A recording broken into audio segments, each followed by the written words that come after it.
Iznācis profesionālā lauksaimniecības nozares žurnāla Agrotops novembra numurs. Tajā lasiet. Kooperatīvs Saimnieks 5 šogad uzbūvējis jaunu graudu uzglabāšanas bunkuru un rekonstruējis graudu un rapšu kalti. Vai viegli piesaistīt līdzekļus kopējās mantas modernizācijai, stāsta kooperatīvu valdes priekšsēdētāja Mārīte Ķikure.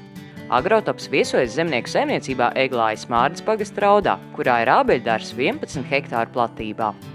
Lauksaimniecības tehnoloģija izstāde Agritehnika 2013 Vācijas pilsētā Hannoverē notiks no 12. līdz 16. novembrim, taču zelta un sudraba medaļas saņēmušās inovācijas jau zināmas. Marijas Rubinas šķirnes audzētavu Vārkavas novada Upmales pagastā aizvadītajā sezonā atzīta par labāko Latvijā. Pēdējā laikā poļu zemnieki strauji pāriet no tomātu audzēšanas plēves siltumnīcās Augsnē uz audzēšanu substrātos stikla siltumnīcās. Septembrī Baltijas valstu speciālistu grupa apmeklēja Holandas firmas Syngenta izmēģinājumu siltumnīcas Polijā.